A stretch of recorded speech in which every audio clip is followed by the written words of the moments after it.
what you can make out of yourself just hearing me. So,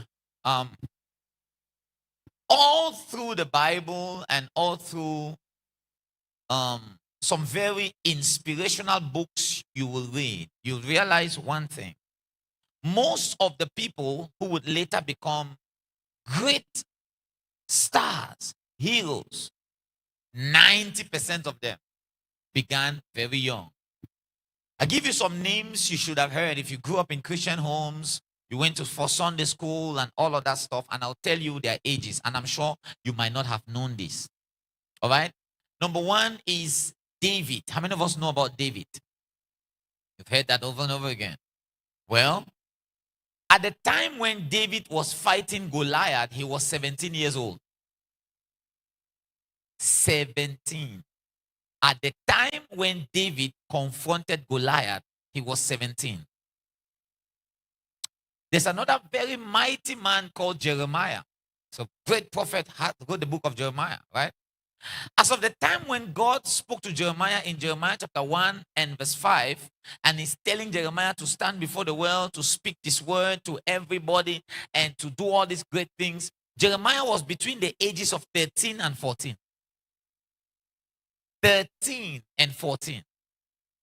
You start asking yourself, but hold on. Like, yeah, this scripture. Okay? It says, before I formed you in the womb, this is God talking to you. You start asking yourself, like, okay, but what's going on here? Some of you are even 20, and if you saw a 13-year-old young man, you cannot have a conversation with them because you say, these guys are so young. I don't know what I'll be telling these young guys. But this is God having crazy communication with a young man of the ages of 13 and 14. You know, he's telling Jeremiah, I called you to be a prophet to the nations and all that. I want to send you all around the world. You're going to speak to kings and do all that stuff. He's 13. Okay, let's talk about even Jesus Christ. He is at the temple at the age of 12, listening to teachers and asking them questions. His parents come to him and said, hey, we've been looking for you everywhere. And he says, don't you know I'll be about my father's business? These are the things we used to learn during Sunday school lessons. And I used to be so pissed, my Sunday school teacher, for trying to equate me with Jesus. I was just 12 years old, and then they'll be showing us movies of like Destiny Kids. I don't know if you know Destiny Kids.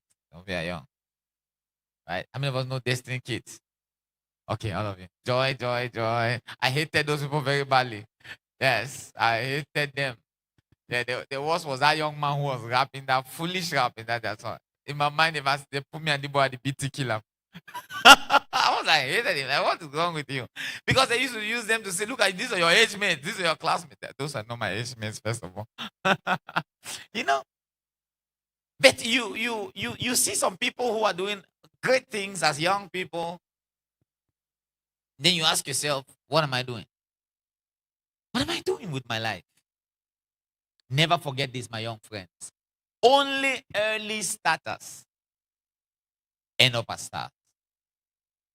You need to get clarity about your life, and you need to get it right now. You need to get clarity about your life, and you need to get it right now. You need to get clarity about your life, and you need to get it right now. You need to know for sure what you want to do, and you need to know it right now. For sure. You need to know beyond every reasonable doubt what you want to do, and you need to know it right now. Right now. So, I have a very interesting teaching. I want to teach you for a few minutes on what if I were 18 again. Personally, I thought to myself, if I were to be 18 again. Anybody 18? 18. Let me see your hand if you're 18. Yeah. Lady Risa, you wish. If I were to be 18 again. So there are a few things I would have done differently. Just saying, okay, if I were to go back to my 20s, right? If you're 20, just so that you don't say, oh, this is for it. If I were to go back to my 20s, there are 7 principal changes I would have made. 7 things I would have done. And I can guarantee you, I promise you on that oath, if you can have these things figured out, there is no way, absolutely no way on this earth, you are not going to be a history maker, a record breaker. Would you like to hear them? So before we get into them, I want to just reiterate these points. Number 1, only early starters end up as stars. You see, none of these things will mean anything to you if the urgency has, it's not in your heart. You don't feel like I might be wasting time. I might be wasting time. I might be stuck in a cycle I needed to have broken. Some of us console ourselves by thinking we are still young. I'm still young. Especially when you are raised in an environment like ours. Okay? This environment makes you feel like you are very young. You're very young. Next month, which is the month of June, I have a whole training session for our churches that I'm titling on purpose, just teaching on purpose. And I'm going to talk about Jeremiah chapter 1, verse 5. Just let me show you. Permit me take you to the Bible, okay? Let me show you this. Go to verse 6. Jeremiah chapter 1 and verse 6, Calvin. Let's go quickly. Now, so in verse 5 of this scripture, okay, I'll come to what I'm teaching, but I wanted to just clarify this. In verse 5 of this passage, God is speaking to Jeremiah. God. Okay, just pause. Can I have your attention? Think for a moment. Think for a moment. Think for a moment. God Almighty. Believe in God the Father Almighty, the creator of our Lord, and that thing, Apostles' Creed. You know God in the Apostles' Creed, right? God Almighty, Father, Son, God appears to you and talks to you. What's your name? Dian. God appears and manages to convince you that he's really God. He said, Dian, I am God. I am the creator of heaven and earth. And you believe him. He's truly God. He tells you that you are going to be the president of this country. I want you to go to Yaoundé now and drop your CV at the presidency. What are you going to do? You mean? The answer should be confused. Yeah, let me see. What are you going to do? Koshano, what are you going to do?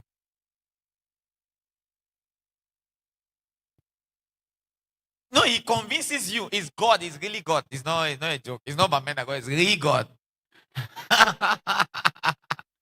It's not fake God. It's real God. Real God. What are you going to do? You be on your way to Yaoundé. Okay. Yeah. Let me see. What are you going to do? You gather the documents and head to Yaoundé. Yeah. What about you? Exactly. God is the one speaking. You go to Yaoundé. How many of us will go to Yaoundé immediately? Need to ask question. How many of us will not go? You tell God to go yourself. Are you okay? You tell God to go by himself. Eh? Say that again. You doubt.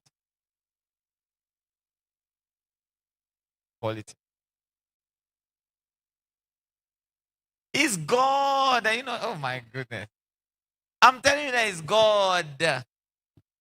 God is the one telling you. She says she's going to doubt based on the things happening now, and then in politics, you have to be a certain age before you go. God can make abracadabra. You become, he's God. But let me show you what Jeremiah said. Look at verse 6. God tells Jeremiah, you are going to be a prophet to the nations. You have visa to go everywhere. Jeremiah said, Lord God. He said, look, I cannot speak. He did not say, I cannot speak because I'm deaf. So because I'm dumb. He did not say, I cannot speak because I have a problem with my speech. He says, I cannot speak because I am a youth. What is that? Jeremiah is telling God societal training. He has grown in a place where they say, shut up, you're a young man, you can't talk. So he was reiterating what his society had taught him to God.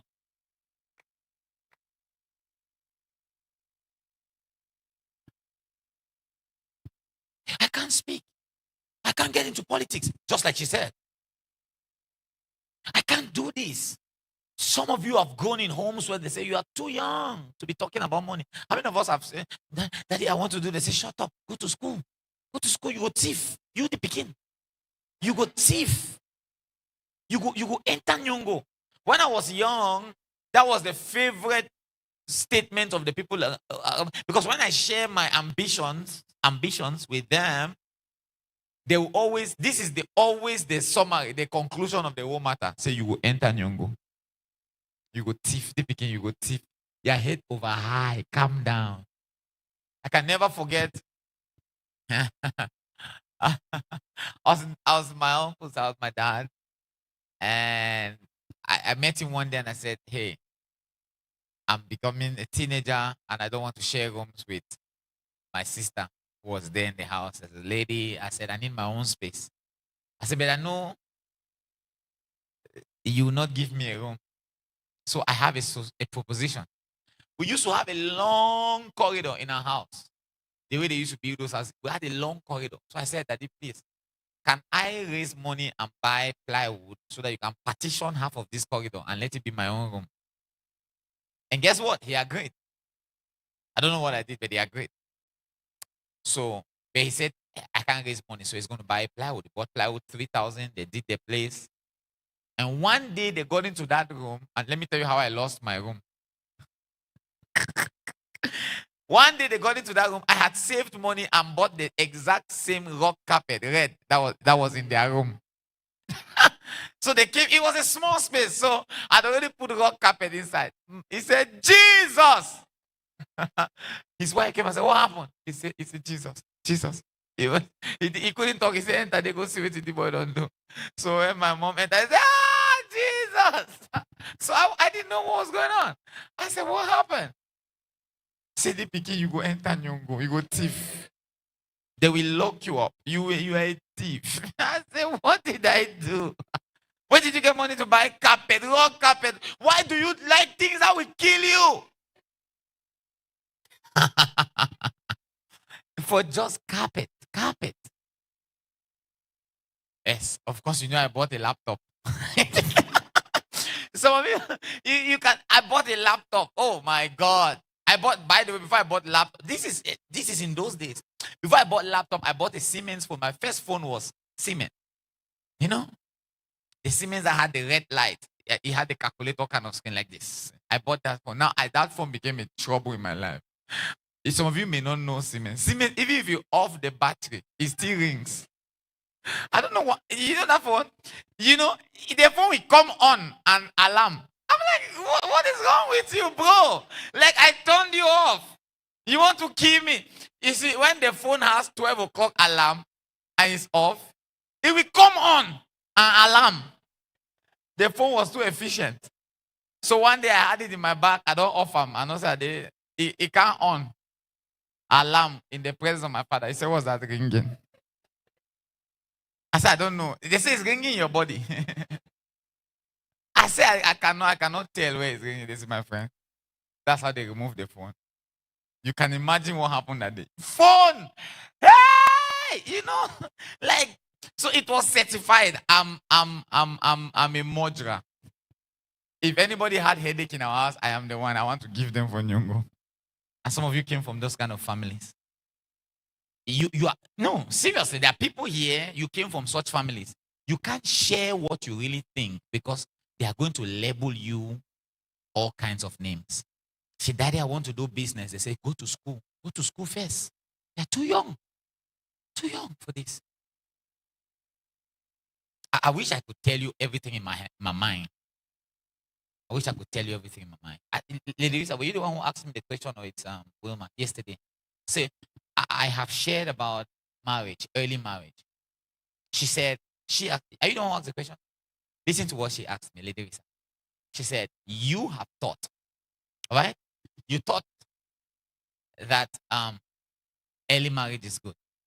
He said, then again, in another point, you thought that if you, talking to me, if I was married before now, I would not have achieved the things I have achieved. So she asked me, what then? What is your stand? So I answered her, this is my answer. You want to know what my stand is? So I said, there's the later thing. What I said about me personally not achieving the things I've achieved is not a general rule. It's me personally.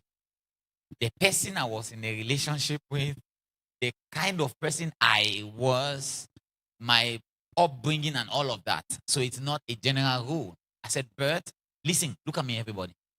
Even nature tells you when to marry. Nature. Nature tells you when to marry. So if you ask me, sir, when is the right time to marry? Nature has told us all when to marry. So when you start seeing your period, that's nature telling you that you are ready for reproduction. So why will God put reproduction to start at a point and He's not intending for you to marry? That's why you are struggling with fornication. Because you are having all kinds of desires and urges and you don't have the way to solve that. Imagine you were married before you started having sexual inclination. Will you have? See, you're looking at me now because you're supposed to be clocking it. Reality is dawning on you like, yeah, but it's true. It's true. Think about it. It's true. You are 15 and you start thinking, man, I need a girlfriend. No, you need a wife. You know why you're laughing? Because society has told you that it's not correct. No, but nature is telling you that you need the moment you start understanding yourself and thinking, oh, I need this and I need that, you need a wife. But the reason why you cannot get a wife and it is a taboo in our society is because they think you are still a child. And respectfully so, you have thought of this. You've thought the same of yourself. If you are a child, how can a 13-year-old be pregnant? How can it? No, let's talk. Are you wiser than God? So when do you start seeing your period? That's the time when if everything was equal, you should already be building a family with a man. It will take you long to understand. It is true. Everything was equal. You were already supposed to be building a family at that time. But you see the way they have already trained you. Some of you, Jesus. How do I even start talking about these things? Look at you. What's the responsibility that you start learning about money? Some of you are still even trying to find yourself. Call a kid, a child, an adult, basically, in the university and ask them to introduce themselves. My name is so okay, sir. I want to say that. So, sir. No, why is the guy talking to you and you're cutting all flowers? Why are you cutting the flowers around him? Why are you cutting everything? You have cut all the flowers. You have weed somebody's compound. Because they're asking you, no, oh my God. Some of you, you have weed, the compound is clear. And you're on the phone and you have weed you have weed 4 plots. You may have a plant corn. You have weed the place. Completely where it is clean. Why? Because you are timid. Huh? You're not expressive. Why? Because of the way we're groomed, we're raised. Some of you can't even express yourself because in your house you can't even talk.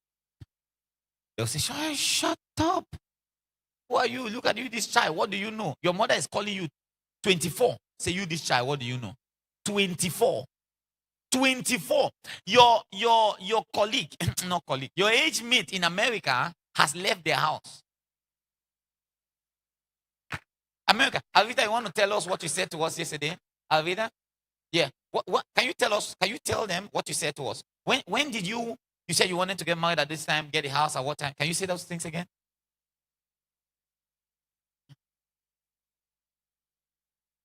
You see, that's another adult now. Put mic on. Yes, Alvita, it's on. I wanted to get married at 14. I had a job at 14. I bought my first car at 15. I moved out at 15. You moved out of your family at 15. You got your first car at 15. Yes. Yeah. And you want to get married at what age? I wanted to get married at 14. And when did you want to get a house, your first house? I wanted to buy my first house by the time I was 19. 19. You 24. You did say, mommy, they don't chop my rice now. Don't chop my cocoa.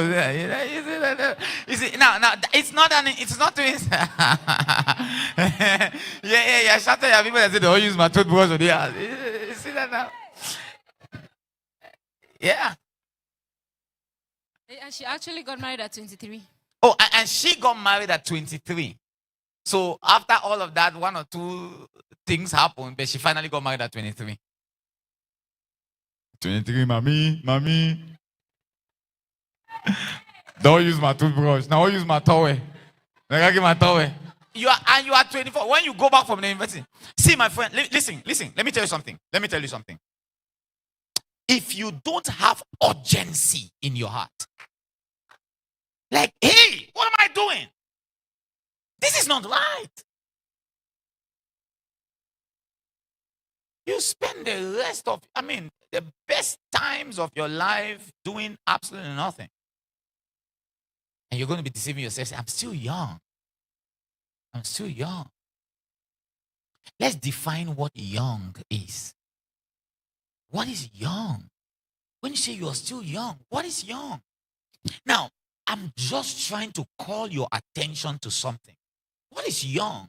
If your biology tells you can now be a father, your reproductive system has already developed, you can impregnate somebody at 15. What is young? Let's talk. Now, what is young if you can be pregnant at 15? And your parents cannot even have a conversation with you about. I tell you, my brother, that is, easy. He said, no, your father cannot, your mom cannot sit down with you and even talk about sex and talk about boyfriend and girlfriend. You can't even talk about it. Let's talk about what young is. See, this system is not working. It's not working. We need to revise our minds. And thank God for such, platforms when we get to teach you some stuff. It's not working.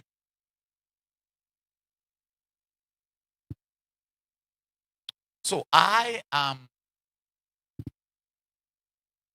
the most liberal uncle all my cousins, nephews, and all those small people have.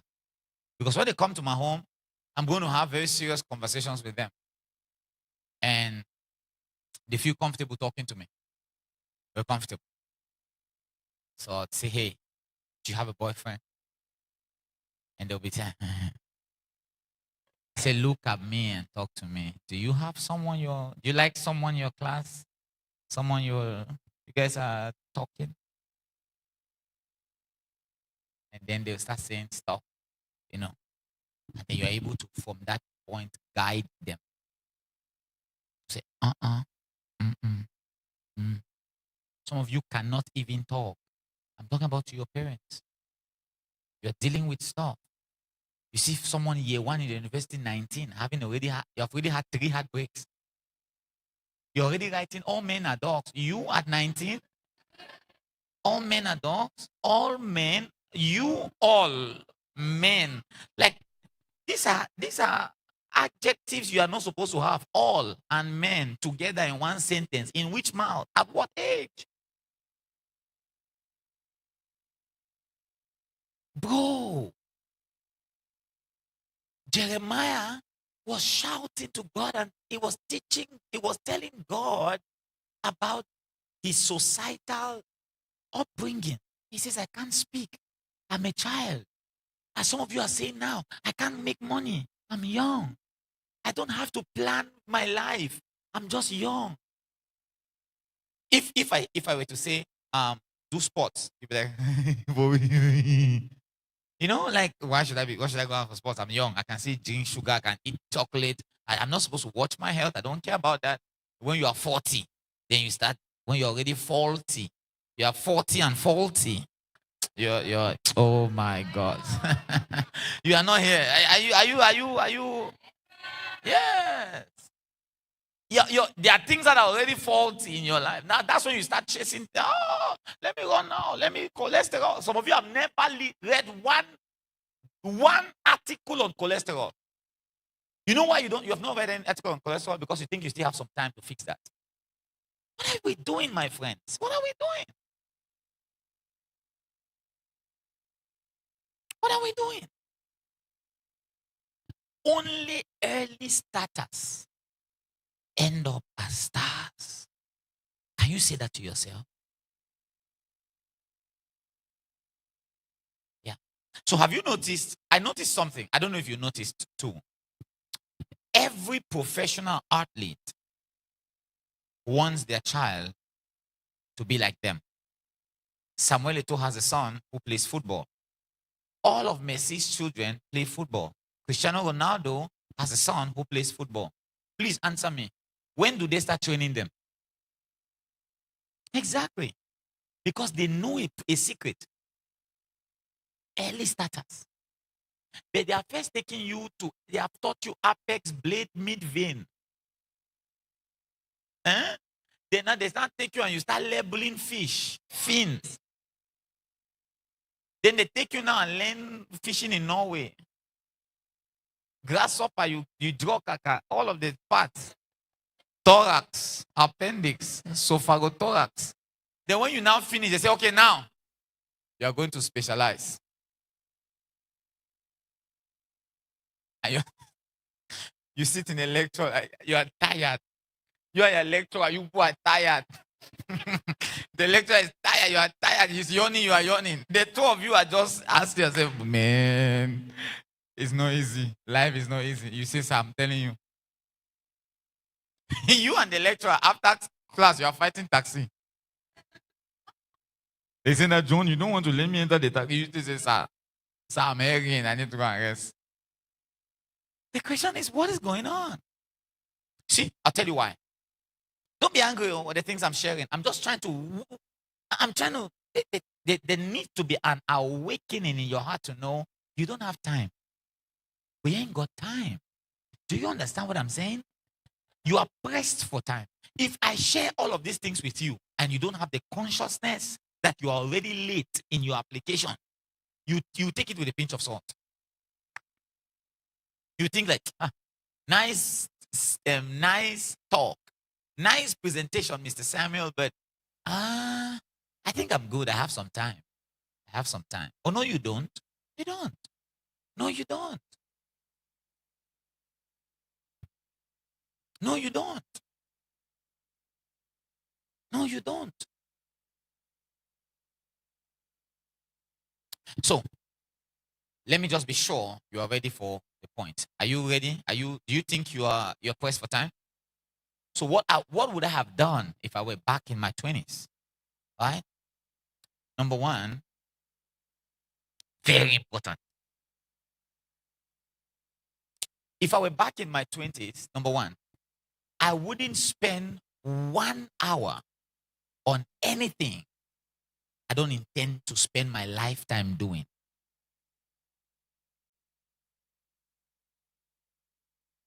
I wouldn't spend an hour on anything I don't intend spending my life doing. Now, I want you to check your schedule. Check what you spend the most of your time doing. Most of the time, you do things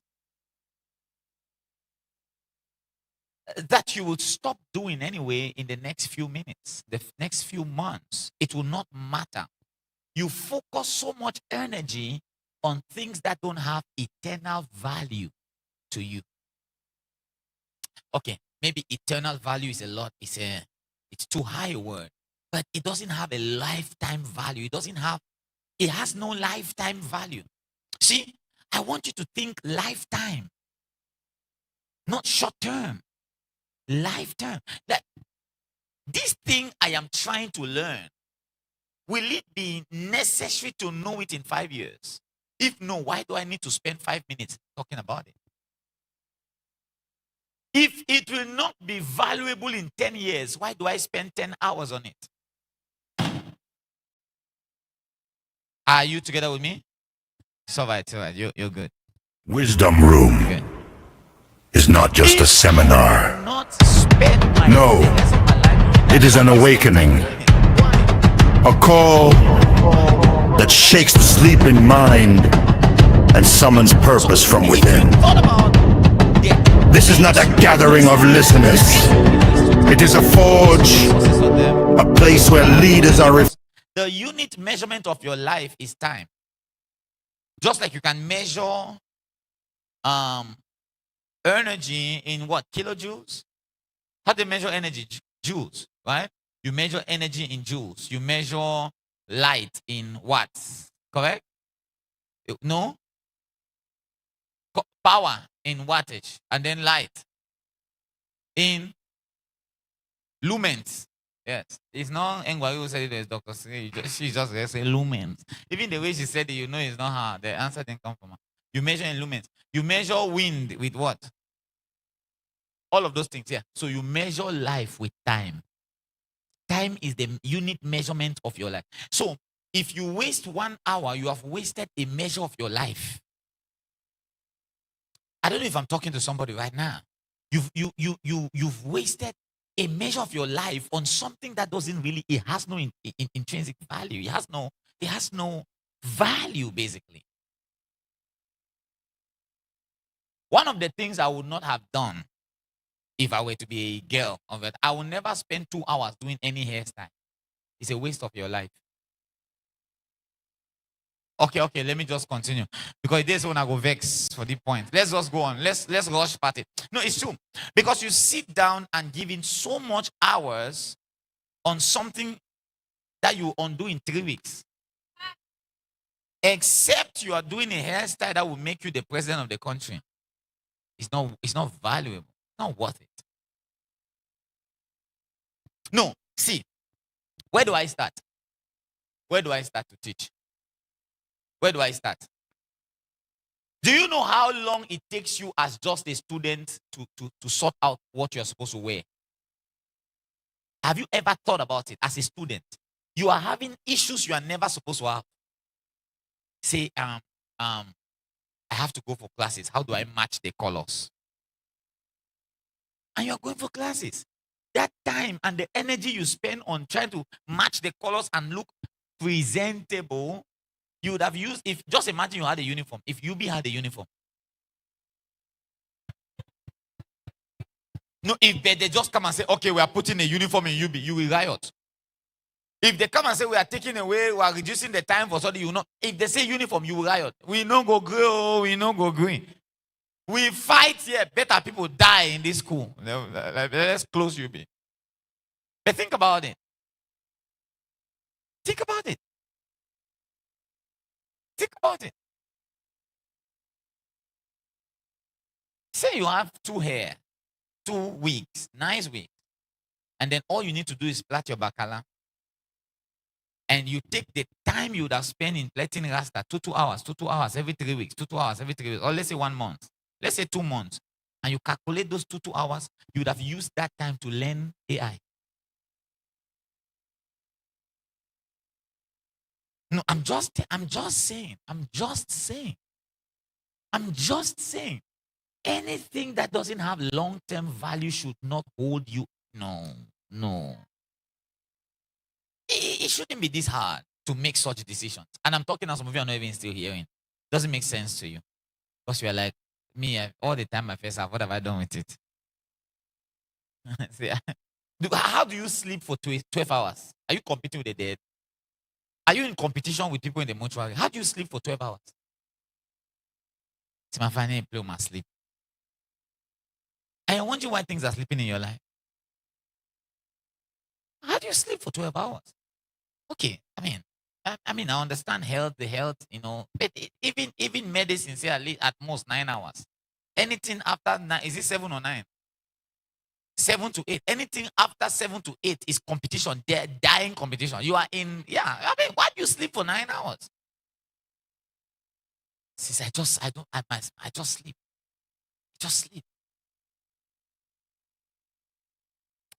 Okay. I did a mathematics here the last time. I don't know if it's here, but let me just do it again. Please put your right hand up if you have a phone. Good. Hands down. All right. So, please don't take my words for it. Go do your research. Statistically proven, what I'm about to share is statistically proven. There was a study that showed the average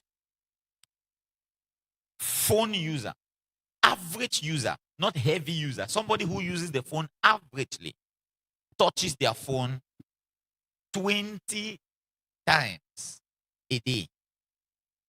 20 times a day. 2,000?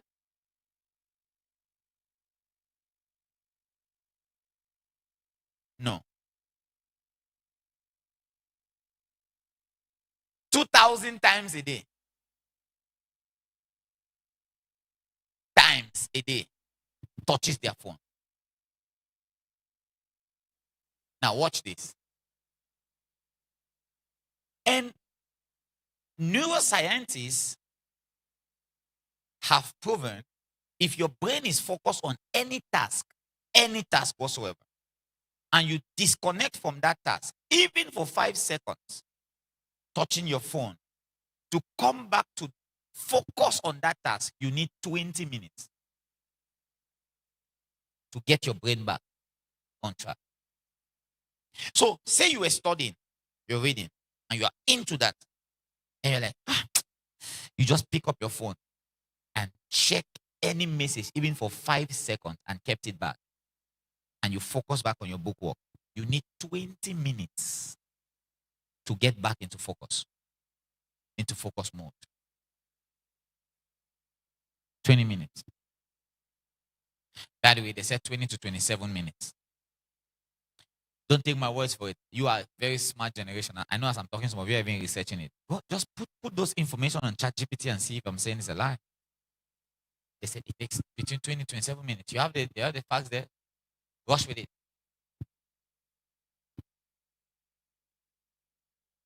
I want to show you a few things that are very important. Okay, this is Google, not even ChatGPT, so that's good. So according to research by these people, Discount, they're called Discount. All right, the average smartphone user touches, taps, swipes their phones, their devices. You just touch it, swipe, or tap their phone 2,617 times. That is the average. That's not where you fall. You don't fall there because you are not the average user. You are a heavy user. He said for heavy users, that number doubles by 5,427 times daily. Now look at it. That's there. That's it there. Thank you. Approximately 2,617 times. That is an average user. And none of you fall in that category. So I want you to do your maths. Do your maths, guys. Do your maths. So if you touch your phone 5,427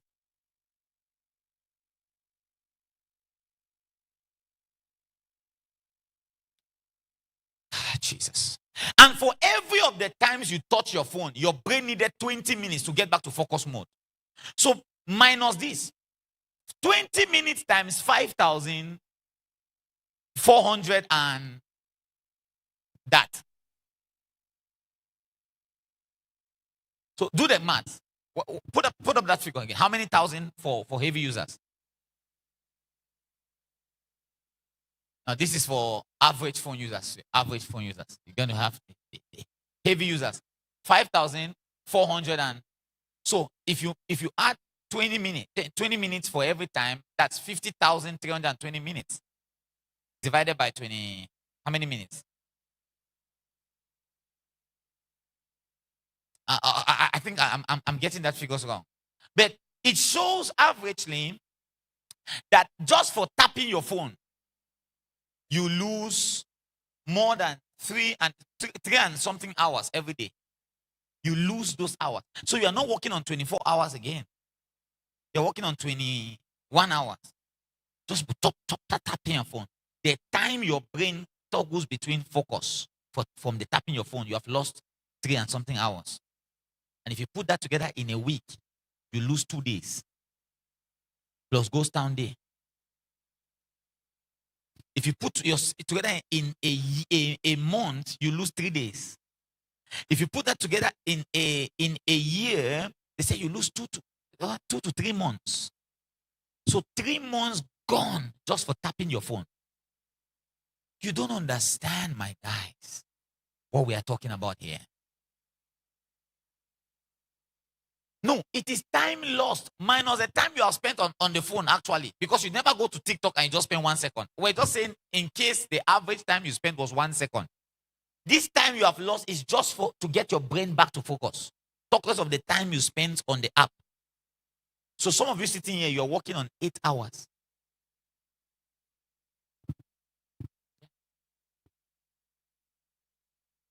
8 hours a day. Yeah, you first sleep 8 hours. Then you calculate. Some of you don't have time. See, if you know you don't, that's you walk around, you go late for your classes, you do this, you do that. That's why you don't have time. You can see it now. And you're asking yourself, what do I do? Before you raise your head, time has gone. You say, I'm going to do this today, and you don't have the time to do it. Because you spend so much time on things that don't have eternal value. You're checking some gossip online. The person who posted that gossip, the story is first not true. They are chasing monetization. Some of you don't know about the world of monetization. Oh, I don't like the way you're looking at me.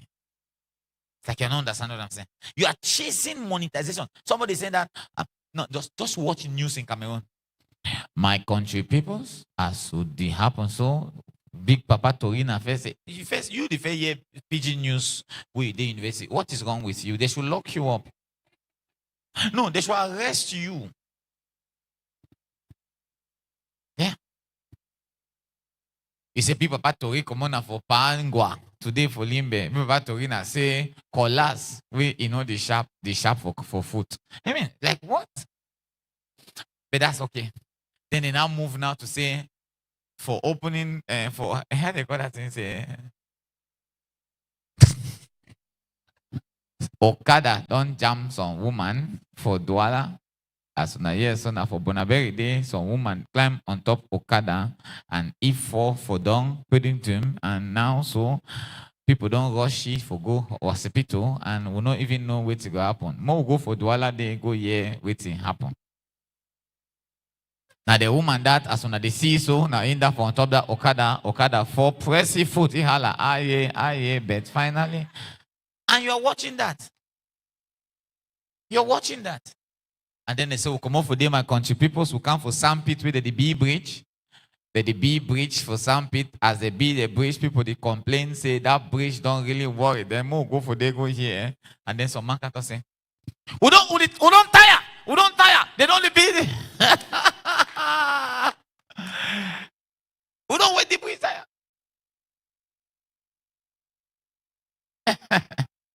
And you watch it. Or you are in Gossip Blog, Niger. You're watching Bobrisky. Or some random celebrity who, we don't even know what they're doing. Right? You spend all your time just doing nothing. And it has no value to your life. I regret every time I spent doing stuff I wasn't supposed to do. I would have been far better than I am. I want to advise you. Anything that doesn't have long-term value should not take up your time in short term. Yeah. Don't waste 1 hour on any relationship. We are not planning to marry you.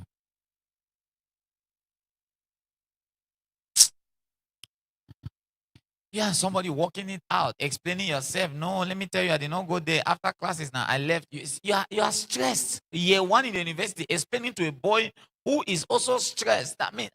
What is wrong with the two of you?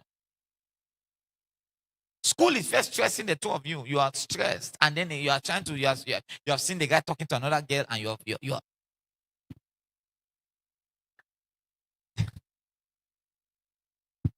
Am I talking to you today? Don't spend time on anything with no eternal value. So, with this principle, what are you supposed to spend time on? Things that have value in your future. One of which is your book work, your education. You're watching inspirational shows, your podcasts. That's good. Who said that? Yeah, you're watching podcasts. You're watching actual news of what's happening in the world, right? You're watching actual news. You're getting to know. I mean, you're being alert, staying alert with your environment and all of that stuff, which is important. Which is important. But don't spend your time on anything that has no long-term value. Talk less of your money. Talk less of your money. How did you get your mind from your book and everything to some device? Every year they produce a new iPhone. The iPhone you are dying to buy has a 9 months lifespan. 9 months from now, the latest iPhone will not be the latest iPhone. 9 months from now. It's a mad race. You can never win. Can never win. And you put yourself under that kind of pressure. I must. I must get iPhone 17. I must. Do you know what you're saying? I must. Even the people, the CEO, the CEO of the company does not have an iPhone 17. Yeah. They use $200 to manufacture a phone they sell for $1,500, $1,600. The cost price to build one iPhone is $200. The cost price to build one iPhone is $200. $200. And they sell it for $1,600. I'm sure you don't know this, but if you have Apple Care, and if your phone gets missing, they give you a brand new one. Brand new one. Clean. If you can prove your phone is missing, they give you a brand new one.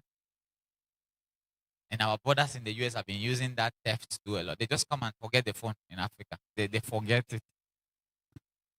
But now they just created a new policy anyway. Your phone cannot be off at the moment of when you lose it. It's not supposed to be off. If it's off, I didn't know that. I said, then they never tell me they forget my phone then. You know how many phones I've lost? I said they have an Apple Care now, but I didn't know that until I started traveling to the US. That they give you because it costs nothing to produce it. They give you a brand new one. You are dying for something. You're not even bothered about the technology around it. It is, oh boy.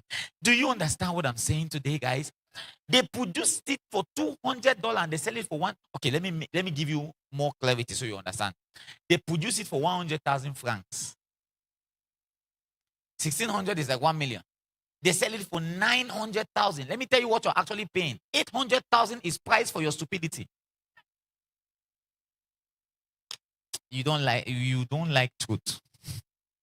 No, the question is the difference. The difference is not business. It's payment for stupidity. Your old phone is not bad. I must buy the new phone. Why? To impress people. Who? When you graduate from the university, you may never even see that person again. No, just think about these guys. 3 years ago, before you came to UB or whatever school you are, you didn't even know that person you are trying to impress. That's how I'm able to walk away from anyone. Anyone. Anybody. Oh, God.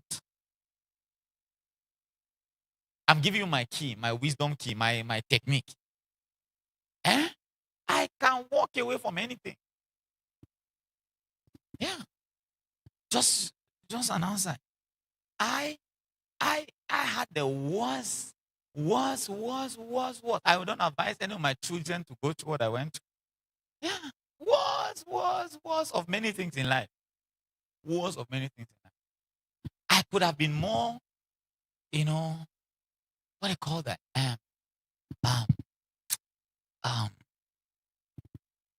Attached. I had a 10-year relationship. I dated one person for 10 years. If you play, just listen and learn, my friend.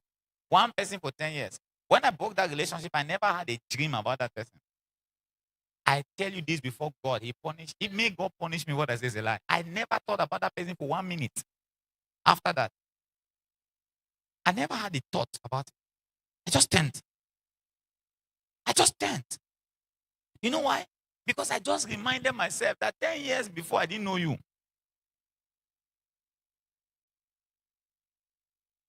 I wouldn't know you. 10 years after, I wouldn't know you. You won't matter. I'm done. Bye-bye. Off we go.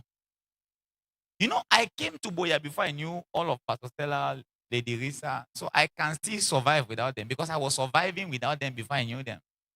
Some of you just make your life about someone in a short period of time.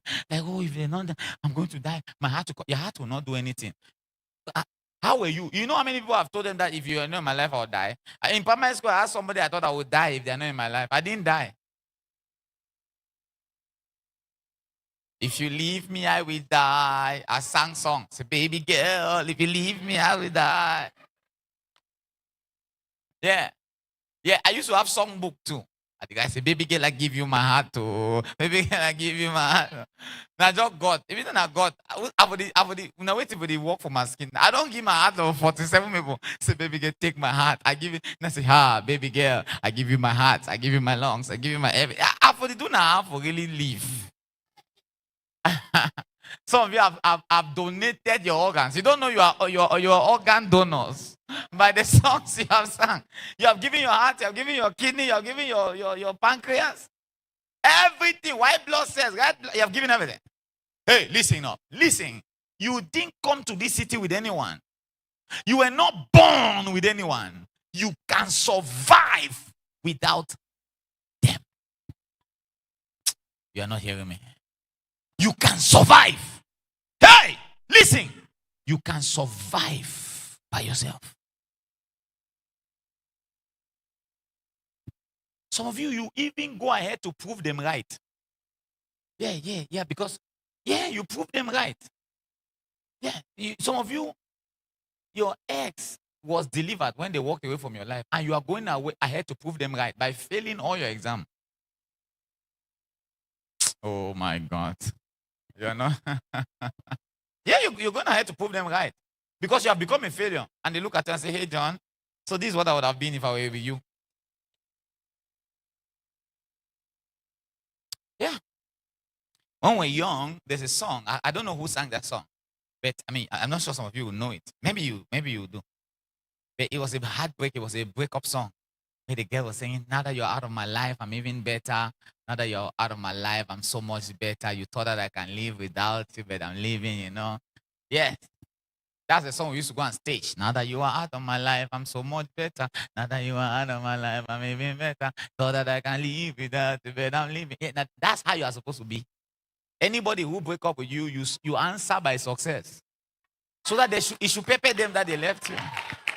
Am I talking to someone? Are you hearing me now? But you have cried 4 days, your eyes have swollen, you can't eat, you can't bathe, to prove that you are really a trouble. Yeah, you don't have value for yourself. You attach yourself to things that are going nowhere.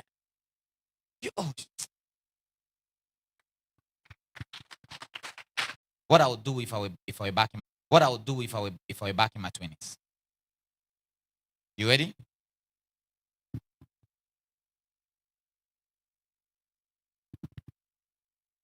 I'll spend 2 hours, 40 minutes every day learning about money. I regret not spending enough time learning about money. I will spend at least, please add at least, because you can spend more. I would spend at least 2 hours, 40 minutes every day. So I'm sure you're going to ask me, where did you come up with the 2 hours, 40 minutes, right?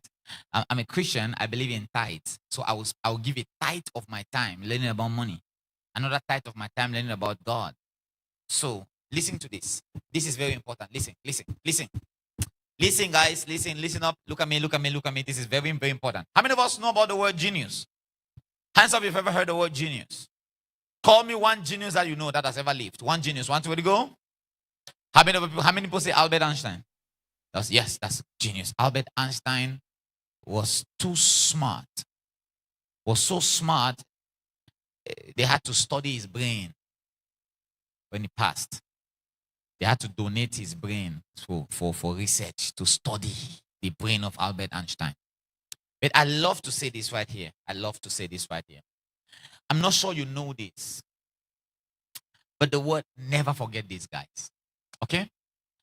The word genius is area specific, is domain specific. Genius is domain specific.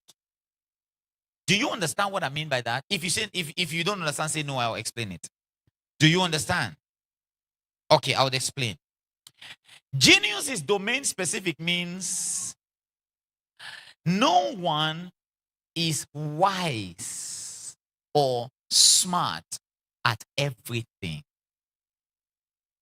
As wise as Albert Einstein was, I'm sure they didn't tell you this. You're a scientist, aren't you? Yeah. As wise as Albert Einstein was, he had no successful marriage.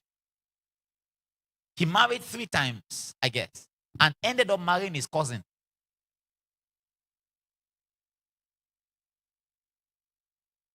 Albert Einstein. Can you marry your cousin? Which means when it comes to marriage, you were wiser than him. The other wisest man who lived on the earth is King Solomon. Wise man. Married 700 women. Cheated on them with 300 girlfriends. Because genius is domain specific. Oh. I want to, if you just open yourself up to me, I want to pour knowledge into you. But I'm finding the people who want to learn tonight. It's domain specific. You can be so smart at a certain thing and totally foolish at another. How many of us know any other genius in today's world? I'll tell you one for free. Elon Musk. Elon Musk has 14 children. Elon has 14 children as I speak. 14. And he didn't say he was still born.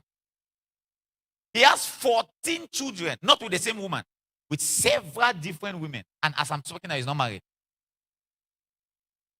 Aliko Dangote is not married. Someone as smart as Aliko Dangote cannot keep a wife. Has 2 girls or 3 girls, but is not married. 3 girls, but is not married. My friend, what you call genius is domain specific. It's a genius when it comes to medicine. It's a genius when it comes to theology. It's a genius and that's the mistake. Some of you think when someone is smart, they are all around smart. You say, oh, I love this pastor, he's so smart. Until you come and find my place where I don't have sense. You'll be like, is this smart man this dumb?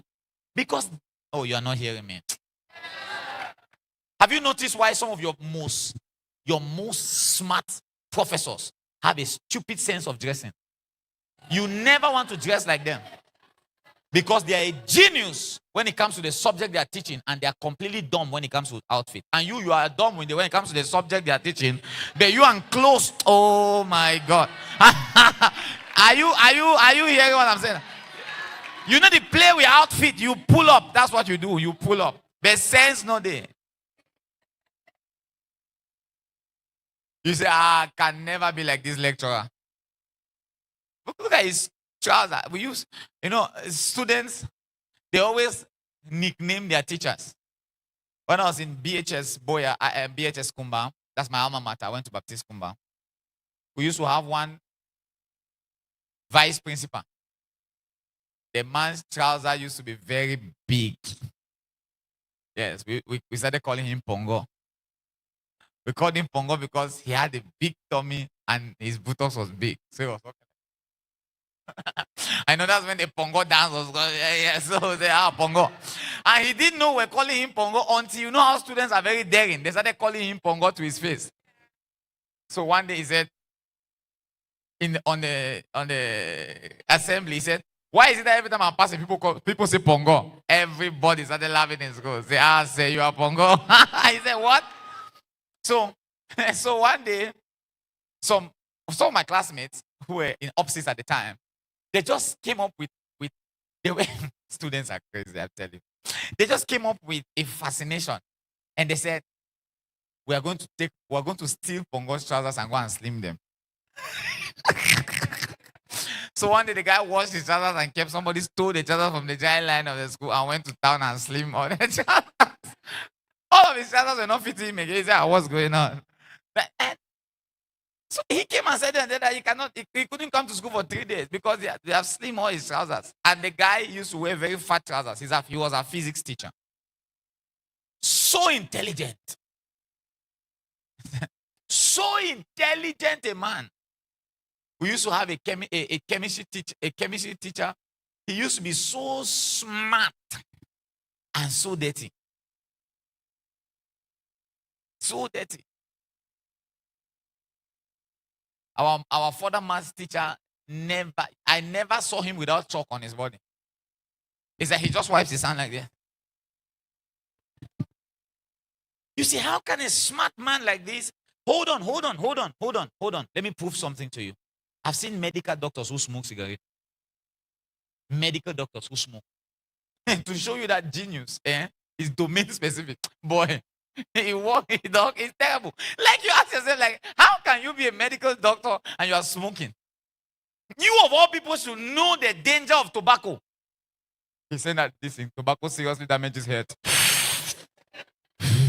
Why? Because genius is domain specific. Okay, what do you mean by that, Samuel? What are you saying? This is what I'm saying, my friends. I, Samuel E. Molombe, I identified 5 areas of my life I want to be known as a genius. And I invest time learning in those areas. Every other thing, I don't care about it. Some of the work I learn rubbish. Dog, people learn stupid things that Find where heroes are formed before they are seen. From the first edition to this very moment, the 29th edition, it has been wisdom, giving birth to wisdom. what I'm saying. Are you hearing me now? Have you seen people who say, go and learn mechanic because you don't know where life will take you? Eh? Me, I know where life is taking me. It's you who don't know where life is taking you. So you don't go say, Patron, I want to learn. You don't stand for it. To learn shaving. I have identified 5 areas of my life where I want to be a genius. And I give at least 2 hours, 40 minutes every day learning that. Number 1, now that's for me. Find yours. You can identify 2. Some of you 3. But I have identified 5. Number 1, I want to be a genius pastor. So I invest to read 45 chapters of the day. 45 chapters of the Bible every day. 45 chapters of the Bible every day. Look at me. I want to tell you something. I'm a dangerous preacher. No, wait. Oh my God. See, bring me an atheist. I will teach them the Bible. They will love it. You see, you cannot hate the Bible if I teach it to you. Oh my God. Are you hearing what I'm saying? Number 2 area I identified that I want to be a genius at is business. I want to be a business genius. And I don't mean any kind of business. I want to be able to multiply money. That's my expertise. My friend, there is nothing I do that does not make money except church. If you see me talking to anybody for more than 2 minutes, I'm making money from that conversation. Yeah. Some of you have not been close enough to identify that. Like we started doing sports, and if you see money passing from that sport, I turn it into money. This thing. I said, how can we gather? And I ask my children every day. So what are you going to do today? Daddy, today I want to go and do this and go there. What's the one thing I always ask them? I say, how much money is that going to make? Is it going to make money? I say, no, it doesn't make sense. If it doesn't make money, it doesn't make sense. Say, I want to go to this side and now go on this side and pick 7 stones. Okay, are you going to make money? Say, no, it doesn't make sense. If it does not make money, it does not make sense. That's the second thing I identify. To learn about money. Number 3, to learn to be a great husband. I want to be the best husband somebody's daughter is going. Are you hearing what I'm saying? Yes. Love somebody's child to the person's child collapse with love. You see, there's a way you can love somebody's child to the person's child go and stand on UB Johnson and start explaining their life. Say, my friend, excuse me, I want to explain my story to you. My husband is overloved. Yes. Yeah. You have to You have to want to be a great wife.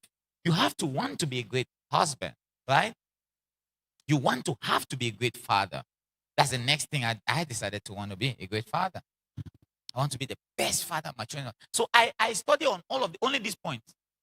I don't want to be a great driver. So I see some people say, hello, some Chinese people who know X, they know how to drive. I don't know if you have come across their videos. And they can do this, and the car turns like this. I just pass the video. Sean, I don't care about that, bro. I have a driver. I drive for the fun of just driving my car I bought. Don't drive to move myself from place to place. What kind of rubbish craft is that? So I just come now to learn how to make cap. Huh? Yeah. And do what with it? Say, hey, look at my car that I need by my hand. Say, I had a call that thing for school, say, domestic science. Rubbish training. Domestic science, how to make broom. You see, yeah, duster, how to make, and then they were teaching you how to be poor. So you don't know where life will throw you. Eh? Yes. Make duster. No, look at the things we were learning when we were small. To make duster. They don't even use chalk again in school. They were making duster, making broom. Our friends are making. You see that now? Have you identified the 5 areas you want to be a genius at? Invest time in them. Every other thing, forget about it. Oh, are you here with me today? Find the 5 areas you want to be smart at. Invest time at those things and forget about the rest. Doesn't really matter. Doesn't really matter. Doesn't really matter. Men, you need to learn how to cook for what? Why? Why? So you need to learn how to fix bed. Why? Fix bed? Are you understanding what I'm saying? Don't. May not be sanitation or bad thing. Because yes, because you need to learn how to cook. Can you just give me one reason why I need to learn how to cook? I will learn it. Why do I need to learn how to cook? Because when your wife, that's what they always say. Because when your wife is pregnant, you are going to cook for her. Okay. Auntie Poverty, I hear you. I hear you. Because you don't know what is called a chef. Do you know the chef? There's a miracle called CHEF, chef. Oh my God. Are you hearing what I'm saying now? There's a chef. They know because your wife, you don't go to turn. What is that? Invest your time on things that are more important. Okay, if you want to be romantic, and then, I can fry egg. I can make tea for you. Fry pancake and 1 or 2. Yeah, you know what I mean? Or better still, I can buy the food and then I'll now say, hey, honey, look. When you start looking at, turn it in the plate and say, ta-da, I cook it. It's funny. Why are you learning all those things you're trying to do? I wish I'm saying something good today. Identify the 5 areas of your life you want to be a genius at. Forget about the rest. You're going to be okay.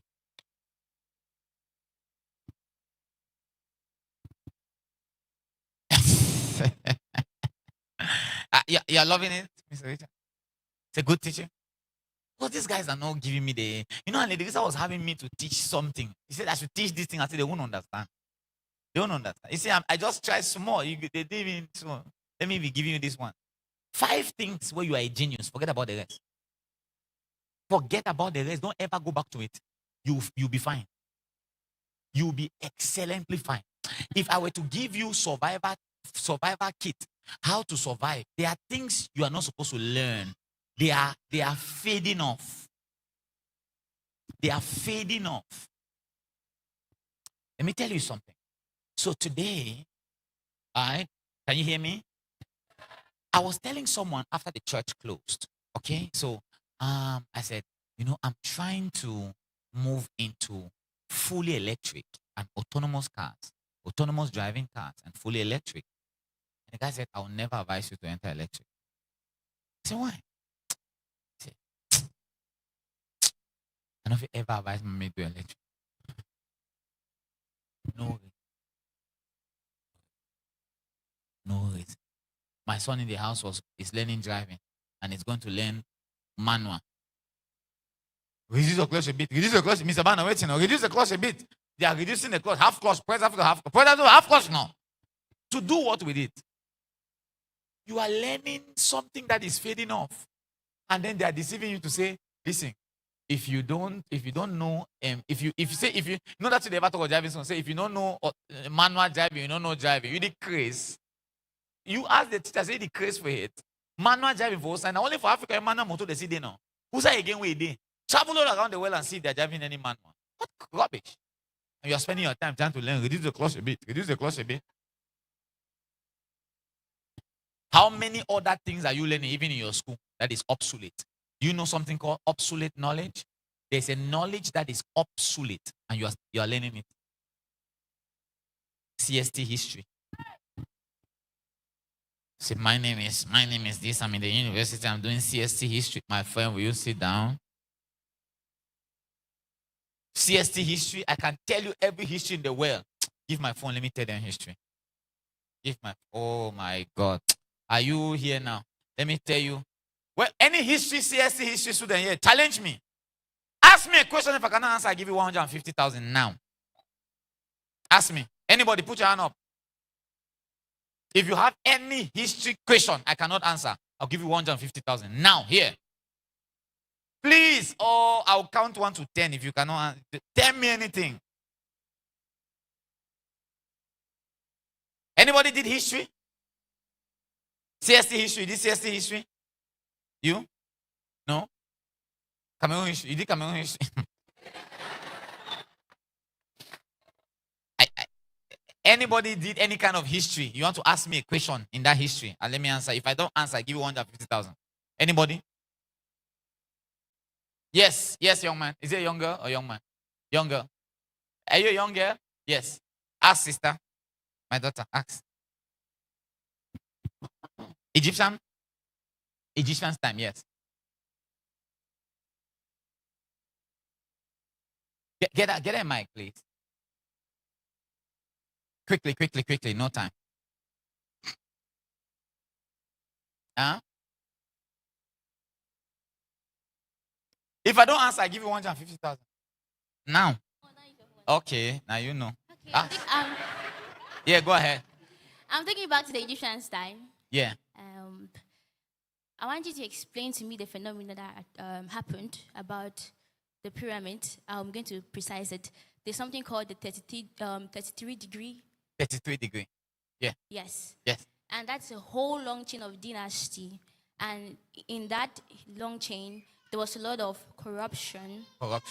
And manipulation and seized knowledge from the Egyptian people.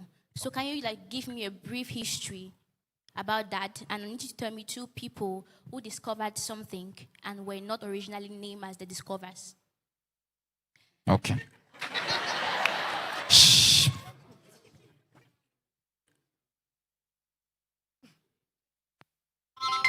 Hey, ChatGPT.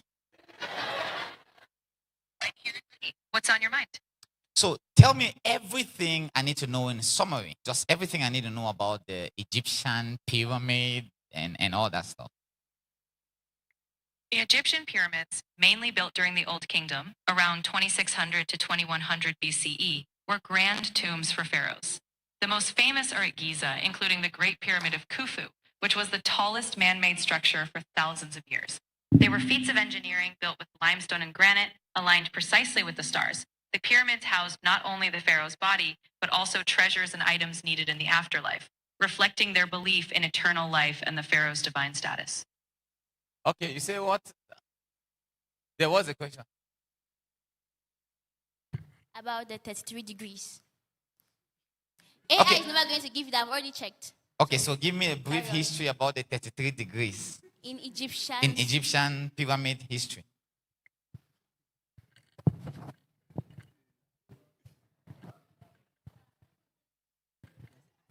Okay, let me read it.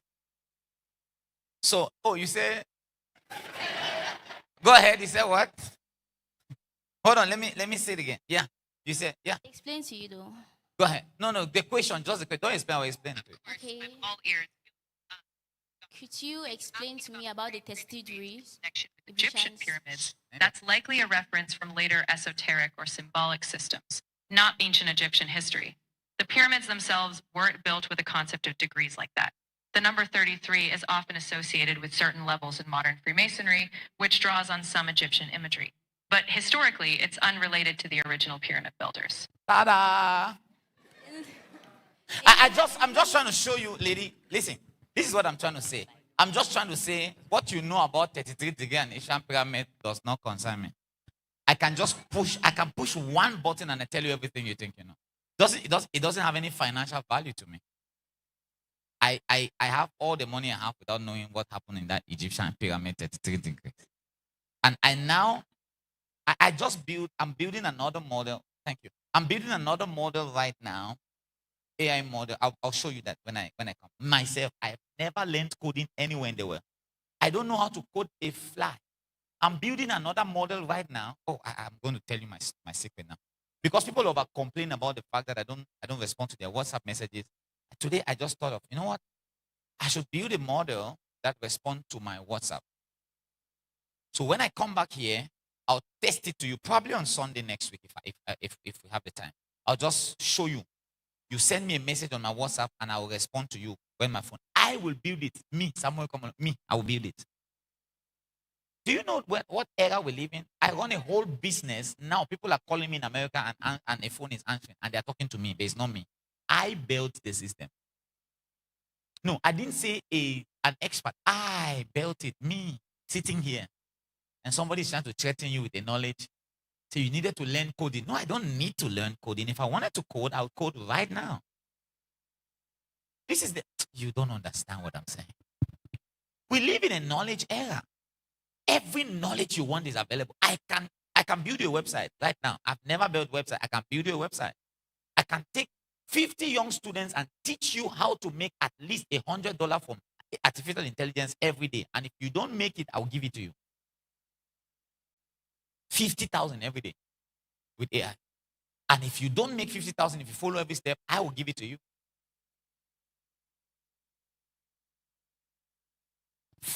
Identify 5 areas of your life you want to be a genius. Forget about the rest. Technology will help you at them.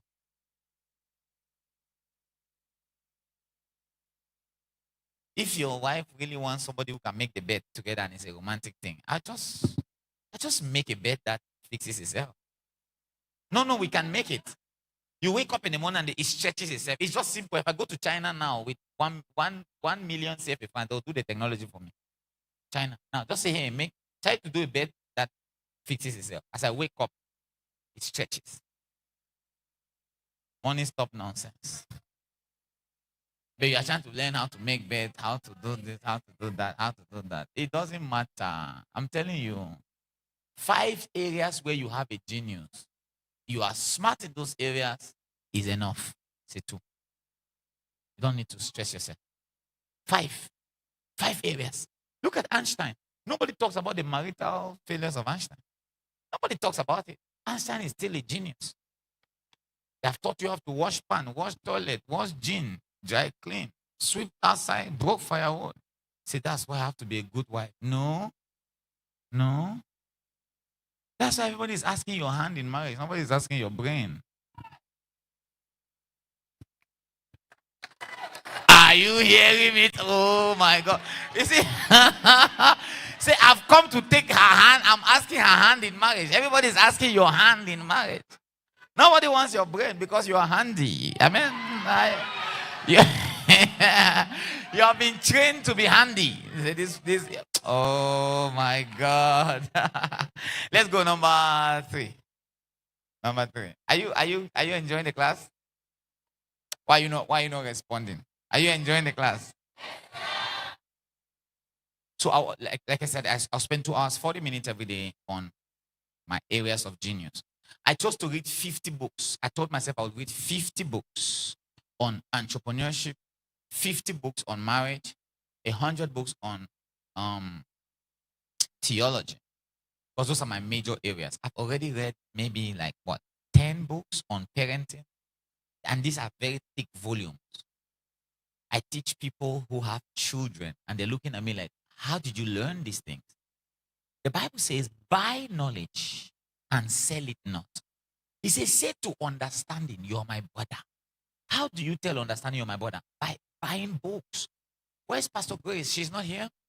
Pastor Grace is one of our pastors, and she used to sell at a bookshop. One day I called her and I said, Grace, find me every title on money in your bookstore and bring it to me. Doesn't matter how much it costs. She took every book on her bookshop that had to do with money and brought it to my house. Cartons after cartons. Piled there. I started consuming it. Book after book. Book after book. I've read the biographies of 30 cities because I want to build a city. 30 cities. I can tell you how Singapore was built block for block. I can tell you the 7 requirements of any great civilization. What you need for any city to be a city. If you give me land, I will develop a city in less than 15 years. Because I have it in here. In here. Let me give you a quick tip. All right? Imagine you took all my sermons. I've been preaching for 20 years. But let's say I've been preaching in Boya for 11 years. Find all my sermons, okay? All of them, and transcribe them. It's very easy. There are AI models now. You take an audio and put it in and feed it to the model. The model will transcribe it. You go through it and correct 1 or 2 times. I spoke pidgin and all that. You put it in context. Take all of that data and feed it to an AI model like Claude or Claude Code and feed all of it.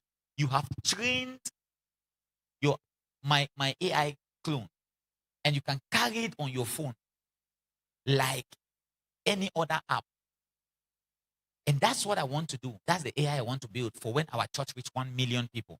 So everybody can have my mind, how I think. By feeding on, so you just go on that app and says, hey, Samuel Molombe, what do you think I should do with my business? Going in from da. It is going to go to end of my messages and oh my God. Are you hearing what I'm saying? So you have all these possibilities because I spend time just learning on the most important things. I don't care about the things that I don't care about.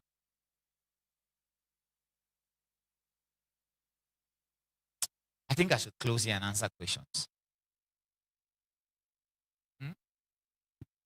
Yeah, because we can just keep going. I have many of these things I want to share, but we can keep going. Yeah, let me answer questions. Especially on the identifying the area of your genius. I have a whole teaching on that. I'll teach you about the concept of genius and how to identify your genius.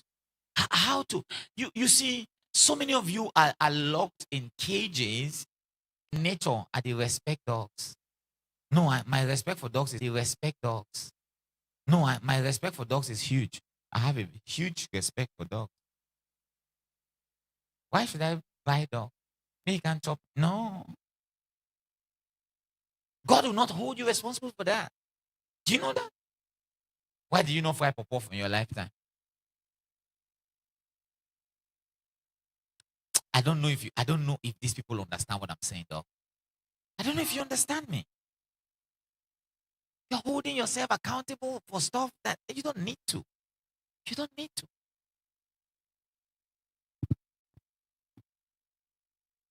One of my sons who comes to this church loves drones like crazy. He loves drones.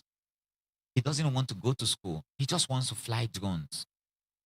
The guy, we force him to go to school and he doesn't want to go to school. So I reached out to his father and I said, we need to send this guy to China. They're stressing him. They're really stressing. Let's send him to China. Let's find a way to get him to a place where he can fly drones.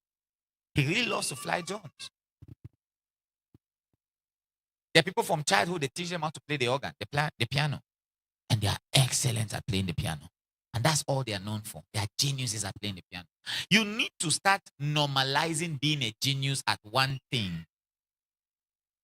Normalize it.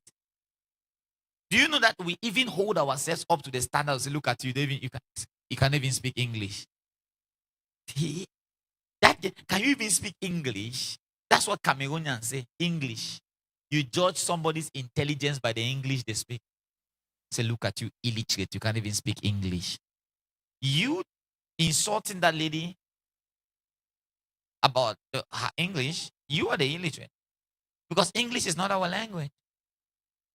How do you judge someone because he says, I'm coming?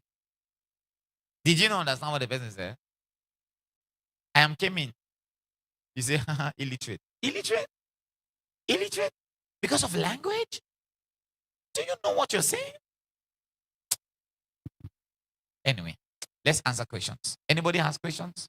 I'm going to answer 5. 1, 2, 3. Let me see hand quickly. 3, 4, 5. Okay, yes, let's go. Number 1.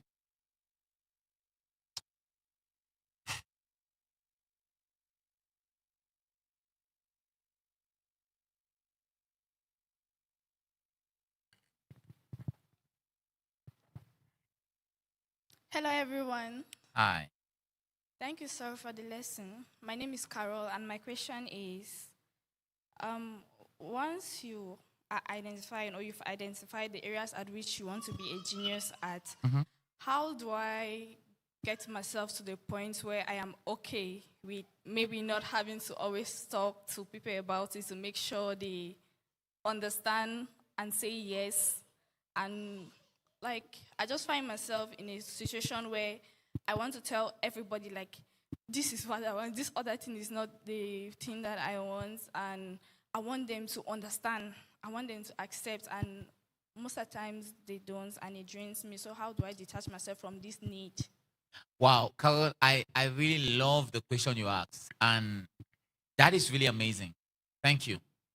So this is what we're looking at here. Okay, we're looking at some need in you for validation. So we need to find out, why do you have the need to be validated? Did you grow up with your parents? Are you the first?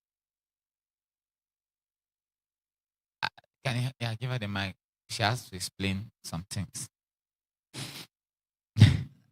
I am not the first, but I only have siblings. Great.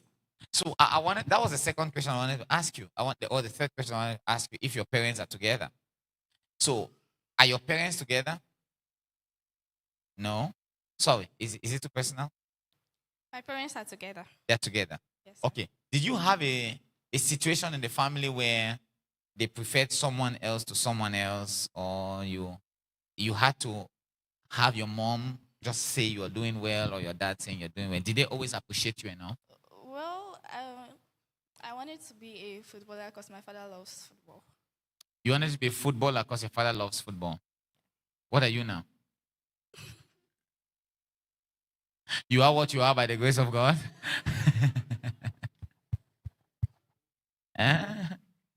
So what are you reading? Are you in any university? Yes, sir. What are you reading? I'm studying civil engineering. Okay, civil engineering. So why did you end up doing civil engineering? I studied civil engineering because I thought I needed civil engineering to pick houses and maybe modify them, arrange them, make them beautiful and more comfortable than what we have around here. So I thought I needed civil engineering to be able to do that. Just when I got into studying civil engineering, I now know I don't need civil engineering to do that. So yeah, that level of validation, that needing of validation always used to come from probably, number one, childhood trauma. Something in your childhood, you were always trying to be seen, and maybe for some reason you were not being seen. Like probably you were not the favorite kid, or you were not that one that had your daddy or your mommy's attention, or you have dated some very narcissist people who needed you to pay for validation. Like you needed to do so much for them to say, wow, that's nice, that's great. Or it's just something that you learn from society that you need to fix. But whatever the case is, you don't need anybody's. As a matter of fact, If everybody agrees with you, you are doing something very wrong. Understand that people don't have a permanent opinion. People like you. The people who like you now can hate you. And the people who hate you now can like you. People's opinion doesn't matter, really. It doesn't matter. And they don't have permanent opinion. So you shouldn't always try to validate or make people accept something you say for it to be true. You believe it, you are an individual, you believe what you believe, it works for you, and that's fine. All right? Yes, sir. Did you understand? Yes, sir. Great. Thank you, sir. Yes. Good evening, sir. Good evening, Lady Risa. Good evening, everybody. I'm Hi. called Awia Landry. My question is from the first point. You said you wouldn't spend 1 hour on anything you won't spend your life doing. Right. My question goes thus: can short-term experiences still be valuable even if they are not part of your long-term destiny?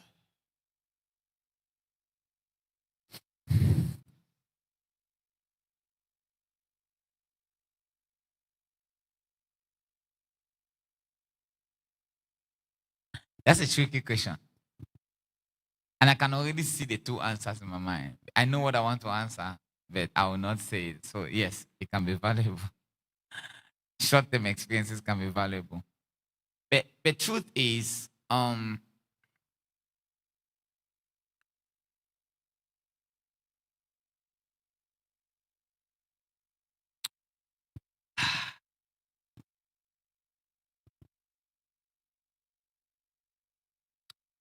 I, for one, teach people to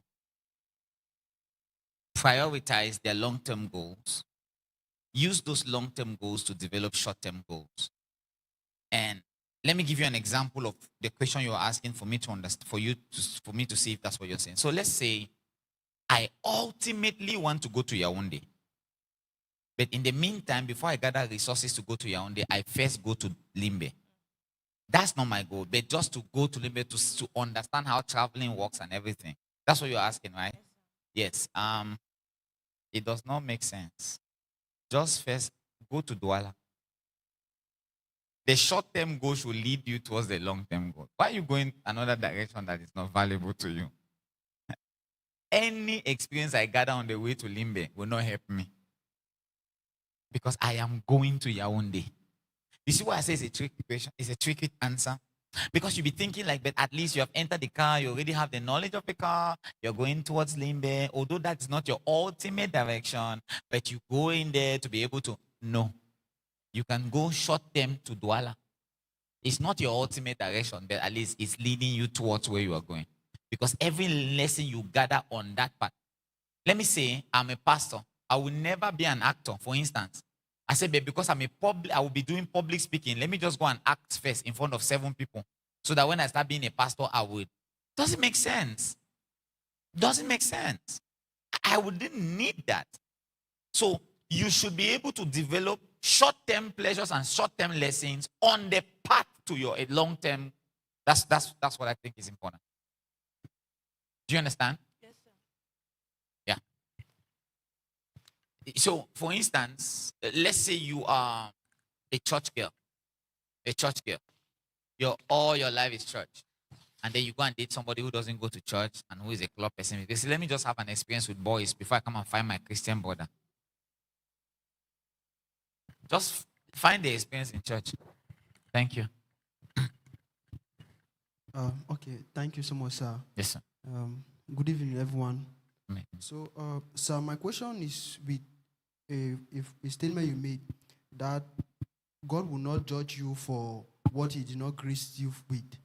And given that you are a genius in a particular aspect or in other aspect of life, and perhaps you fail in your assignment as a father or as a husband, and perhaps due to that, you had a reckless son who lived a reckless life, probably because you failed to raise him well, and you on that day when you meet with God, so won't He judge you for that because he entrusted that son to your care, or perhaps your wife to your care?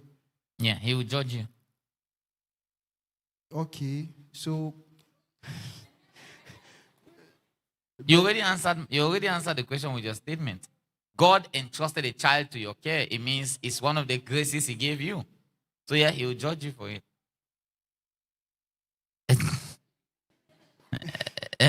but if you are not a genius in that field, sir, Yeah, so you don't become a genius at what you love, right? You say, I want to be a genius at this and this. You identify it, right? Do you want to marry? You think you're going to marry? definitely, sir. So you need to be a genius at wife management, wife management studies. Go and learn how to be with a woman. You want to have children?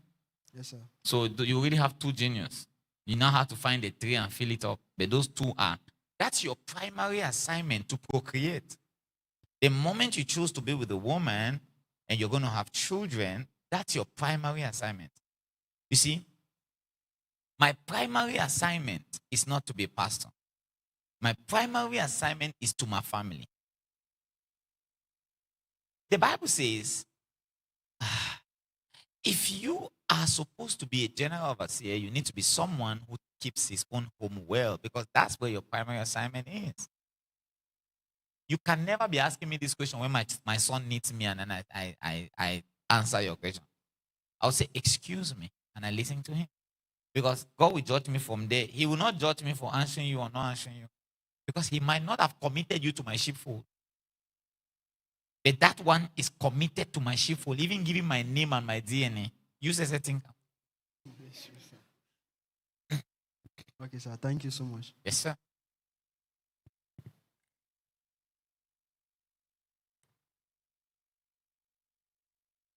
Good evening, sir. Good evening, man. Good evening, winners. My name is Brandon. So my question goes thus: if what I want to be a genius is connected to several aspects, which I don't want, how do I manage it? You need to explain a little more so I get to understand. Okay, for example, I'm studying banking and finance, and I love tech. Right. And I love public speaking. Right. So I can call myself, I want to be a technopreneur, that is to say, someone who applies technology in business. So how do I manage different aspects which needs to lead to what I want to become?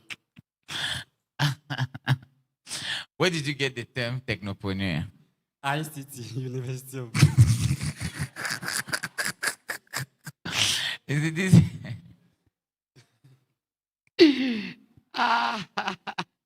This is where the whole issue starts from, because you attend one motivational speaker that they should key, they should bundle and beat, and he comes and say, listen to me, you are a Christopreneur. And then you're like, what does that even mean? and nobody asks these guys any question. They just come up with stuff. Okay, but to answer your question, see, sir, I love many things. I love to be a photographer. Me, as I'm talking to you, like, I love to fly planes. I really, really do love to fly. I went and bought the first drone I bought wasn't because of the church. I fancied the idea that I could just, control a drone and take it up there and just fly it. I really love flying. Before I die, I want to be able to fly my own plane, just my own helicopter, because I might not be allowed to fly a plane, but a helicopter. I want to do that. But I don't want to be a genius at it. Don't get me wrong. You can be a public speaker, but not a genius at it. You can be good at it, but that you are extremely good at it until you can't be, you cannot. It's not possible. So as you grow and better yourself, you realize that you just become great at these aspects. And the other ones, you could be good at it, you could have knowledge of it, but not like you are invested to be a genius at those levels, at those points. So even the technopreneur, you'll be okay. You'll be okay. Final question? I saw, okay, there's another hand there. Yes. Go ahead. Yes, you have a question? Go ahead. Good evening, sir. Good evening, Yes. Ma. Thank you for the teaching. Please, I just need to have clarity on that. Are all the genius areas directly linked to our purpose and assignment? Yes. Thank you, sir. Why would you want to be a genius in something you're not called or assigned to? Wouldn't be. So imagine I'm a genius hairdresser and I'm stupid at preaching, but I'm a pastor. And then I say something like, God so loved. Have you seen the ini the bini? Ini. But if you come to my salon, if I plait your hair, you don't even know that I don't know John. Does it make sense? Like, bro, you are a pastor.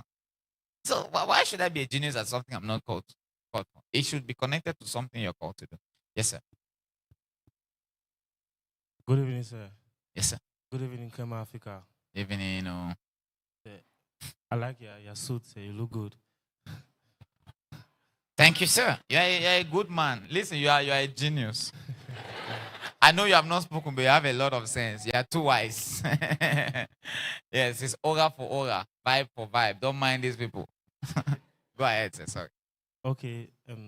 So my question is based on value. All right. Actually, the 36th edition. Okay. I was not opportune to. The question only came after the seminar. Okay. We saw Mark Zuckerberg, the guy who dresses simple, all this stuff. His value, he created Facebook. Okay, my question, I'm a Christian. I've noticed that sometimes when you answer our questions, you somehow, you tell us you're sorry, you give a verse and you say, permit me. I'm permitting you now. Use the pastor in you. Okay, sir. Okay. So look at what Mark Zuckerberg, let's use him as an example. All right. He created Facebook. Look at what Facebook is. Facebook has a negative and positive side. That is to say, it brings people to light. Right. Like this is life. I'm guessing this is life. There's some people that their life will change just by watching this, not being here presently. And there are others that very Facebook will do harm to them, that will take them to the dark side. You should understand. I do. Okay. So I don't think that the problem is all about having value or creative value. It is also about having the right value. So It's not just a seminar. No, it is an awakening. A call that shakes the sleeping mind and summons purpose from within. This is not a gathering of listeners. It is a forge, a place where leaders are refined, where heroes are formed before they are seen. From the first edition to this very moment, the 29th edition, it has been wisdom, giving birth to wisdom. An atmosphere charged with learning.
And Apostle Paul was saying the Bible in itself carries both death and life. And that there are people who study the Logos and it leads to death. And there are people who study it and it leads to life. So I say, even our Bible, Joshua, there are people who use our Bible to do evil. If you were God, will you withdraw the Bible? No, sir. So you see, when you create value, it is not termed good or bad value based on its use. It is good or bad value based off on who you are and what you intended that thing to do. People will perverse the best things. Do you understand? So a Christian creates a hotel. Is that a good business? If a Christian creates a hotel, do you think a Christian should create a hotel? What if they come and sleep with girls there and commit fornication?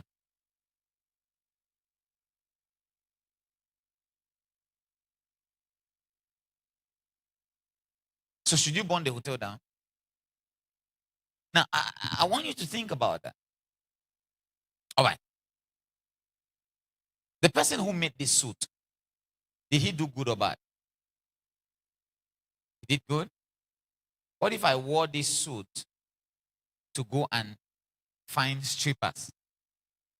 And they say, no, be that suit that way that man be wearing for that video where he be go commit murder. Why that pastor they wear the suit? The suit is not the issue. It's the person who bought the suit. So Mark Zuckerberg created value and gave that value to people who didn't have value in themselves. And you see, when people don't have value in themselves, they take value and degrade it to everything. So it is not Mark's issue. It is just the same way I am using Facebook and all the other platforms for gospel. Somebody else is using it to sell porn. So when we collect value, we transform that value into who we are. We use it according to what we are. I don't know if you understand that. I'm understanding. So Mark Zuckerberg, because you see, it's not about creating value, it's about creating the right value. No, it's about creating value. There's nothing like right value, because the best of Christian values can be perverted, including the Bible. They use the Bible in occultic houses. They use the Bible in occultic houses. So give me an example of a very good thing. Holy water. Holy water, is it a good thing or a bad thing? It's a good thing, right? But one musician said that holy water, it is singing of a Satan song. Why are you singing holy water in Satan song? They're not supposed to say anything holy. There are people who come and, somebody came and rented this hall to do funeral. My people stopped. They say, you cannot bring a corpse into this hall. It was not a small issue. It's not our hotel living. But we stopped them. They can't bring a corpse. But they wanted to bring a corpse and lay on the altar. They said, no, this is altar. The man said, no, it's not altar, it's stage. So you give value to people's invention and not them. Mark cannot tell us what to do with Facebook. The moment it goes out of your house, it enters into the hands of people. You can only build value. Good or bad, it's determined by who receives that value.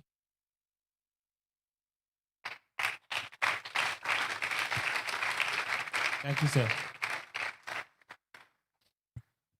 Any other question I didn't answer? Okay, last one. Yes. Okay, last two. And we're done.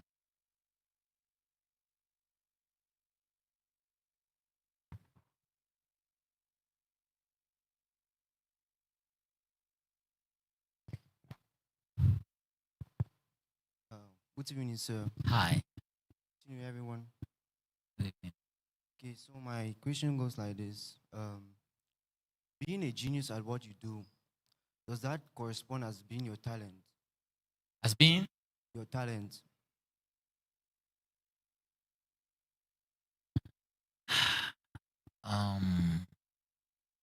Say that again. Ask it in another way. So, being a genius at what you do, right?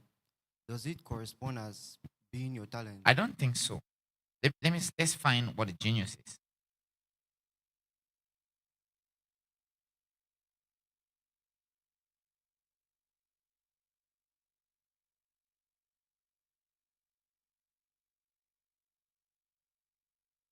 So, definition of a genius is someone who shows exceptional intellectual or creative ability far beyond the average level.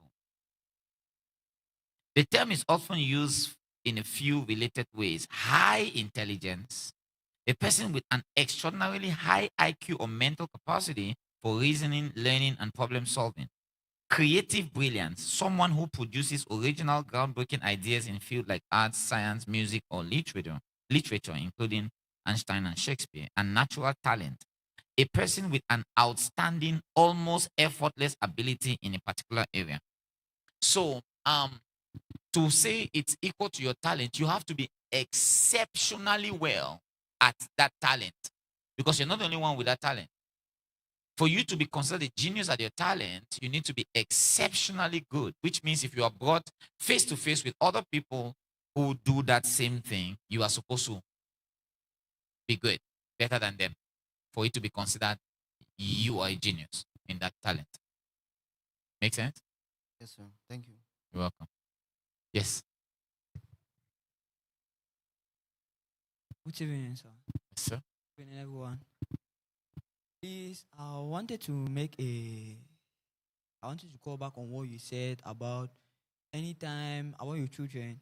Why? Like anytime they like want to pass time on something, you always say, "Is it bringing money or not?" If it's about money, yes. If it's not about money, so I wanted to like bring a topic on being a genius.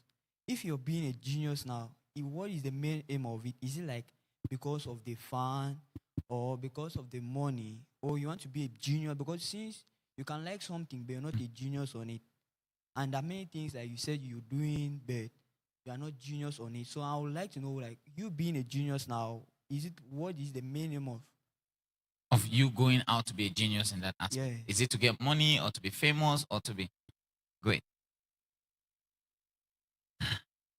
I think it is about just delivering highest value in that area. I don't think it's about money. I don't think being a father has any kind of economic value per se. But it's about being no. Like what you just said now in your mind. That's African